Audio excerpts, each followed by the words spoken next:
টানা ২৬ দিন প্রতিবাদ ও শারীরিক লড়াই অবশেষে কেন্দ্রীয় সরকারের কাছ থেকে লিখিত আশ্বাস পেয়ে নিজের আমরণ অনশন প্রত্যাহার করেন সমাজকর্মী সোনাম ওয়াংচুক।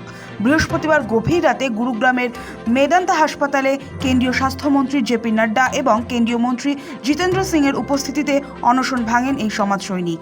অনশন ভাঙার মুহূর্তটিতে পাশে ছিলেন তার স্ত্রী গীতাঞ্জলি আংমো এবং লাদাখের অ্যাপেক্স বডির শীর্ষ নেতৃত্বরা।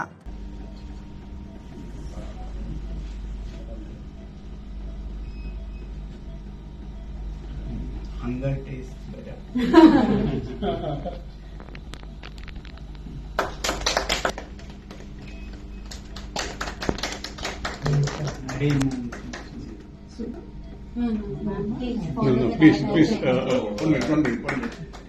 নিট পরীক্ষার প্রশ্নপত্র ফাঁস এবং শিক্ষা ব্যবস্থায় বড় ধরনের সংস্কারের দাবিতে দিল্লির যন্তর মন্তরে আন্দোলন শুরু করেছিল ককরোচ জনতা পার্টি।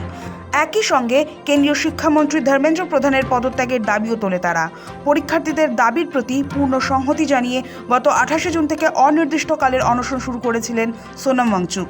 টানা অনশনের কারণে শারীরিক অবস্থার অবক্ষয় ঘটলে ১৮ জুলাই তাকে যন্তর মন্তর থেকে বলপূর্বক তুলে নিয়ে দিল্লির সফদরজং হাসপাতালে নিয়ে যায় দিল্লি পুলিশ। পরবর্তীতে দিল্লি হাইকোর্টের নির্দেশে তাকে স্থানান্তরিত করা হয় গুরুগ্রামের মেদান্তা হাসপাতালে।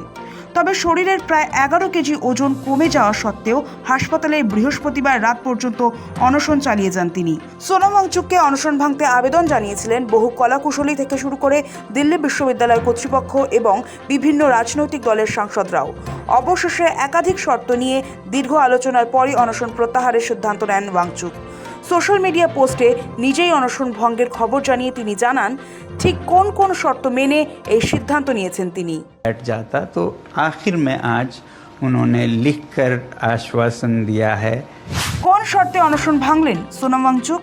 কেন্দ্রীয় মন্ত্রীদের দেওয়া লিখিত চিঠিতে স্পষ্ট বলা হয়েছে, দিল্লির যন্তর মন্তরে শান্তিপূর্ণ আন্দোলনকারী এবং গত ২০ জুলাই সংসদ অভিযানে সামিল তরুণদের বিরুদ্ধে কোনো প্রতিশোধমূলক আইনি পদক্ষেপ বা মামলা রুজু করা যাবে না।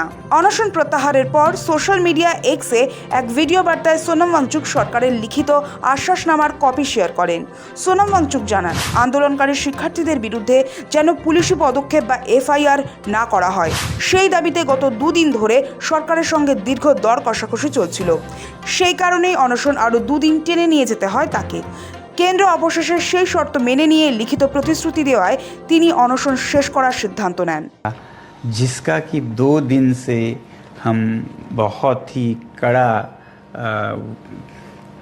क्या कहेंगे एक तरह का बार्गेन चल रहा था कि मुझे आश्वासन चाहिए और लिखित में। সোনাম জানিয়েছেন, অনশন প্রত্যাহারের পিছনে শুধু মামলা তোলার আশ্বাসের বাইরেও বেশ কিছু বড় প্রতিশ্রুতি দিয়েছে মোদী সরকার।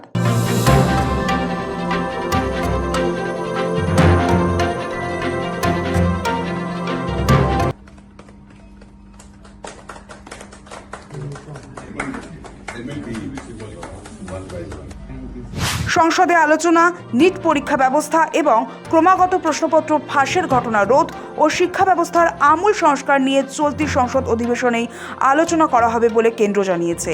আত্মঘাতী পরীক্ষার্থীদের ক্ষতিপূরণ, নিট প্রশ্নপত্র ফাঁসের জেরে মানসিক চাপে যে সমস্ত ছাত্রছাত্রী আত্মহত্যার পথ বেছে নিয়েছিলেন তাদের পরিবারগুলিকে উপযুক্ত ক্ষতিপূরণ দেওয়ার বিষয়টিও কেন্দ্র সহানুভূতিশীলভাবে বিবেচনা করছে।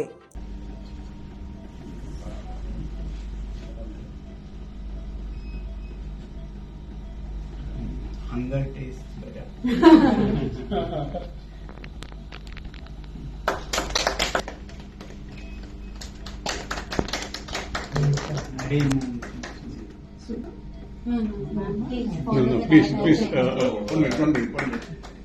সোনাম ওয়াংচুক জানান, বিভিন্ন রাজনৈতিক দলের প্রায় ৬৫ জন সাংসদ ব্যক্তিগতভাবে বা চিঠির মাধ্যমে তাকে অনশন প্রত্যাহারের অনুরোধ জানিয়েছিলেন। পাশাপাশি আন্দোলন ঘিরে দেশে যেন কোনো হিংসা না ছড়ায় তাই সব দিক বিবেচনা করেই সরকারের আশ্বাসের ওপর আস্থা রেখে তিনি অনশন শেষ করেছেন। और वो संसद में इस मुद्दे पर नीट पेपर्स और परीक्षाओं की प्रणाली पर चर्चा करेंगे, ये आश्वासन दिया। और जो सरकार से इस तरफ से मंत्रीगण आए थे उन्होंने भी ये आश्वासन दिया, जिसका कि 2 दिन से हम बहुत ही कड़ा क्या कहेंगे, एक तरह का बार्गेन चल रहा था कि मुझे आश्वासन चाहिए और लिखित में चाहिए, और इसमें 2 दिन लगे और मुझे इसलिए अनशन पर 2 दिन और बैठना पड़ा, और ज़्यादा भी बैठ जाता तो आखिर में आज उन्होंने लिखकर आश्वासन दिया। অনশন প্রত্যাহারের ঘটনাকে স্বাগত জানিয়ে প্রধানমন্ত্রী নরেন্দ্র মোদী এক্সে লিখেছেন, চিকিৎসকদের পরামর্শ মেনে ওয়াংচুক যেন দ্রুত স্বাভাবিক জীবনে ফেরেন এবং শারীরিক স্বাস্থ্য পুনরুদ্ধার করেন। যদিও সোনাম ওয়াংচুক অনশন তুলে নিয়েছেন, তবে নিট কাণ্ডে শিক্ষামন্ত্রীর পদত্যাগের দাবিতে সিজেপির আন্দোলন জারি থাকবে বলে জানা গিয়েছে। ব্যুরো রিপোর্ট, সময় কলকাতা।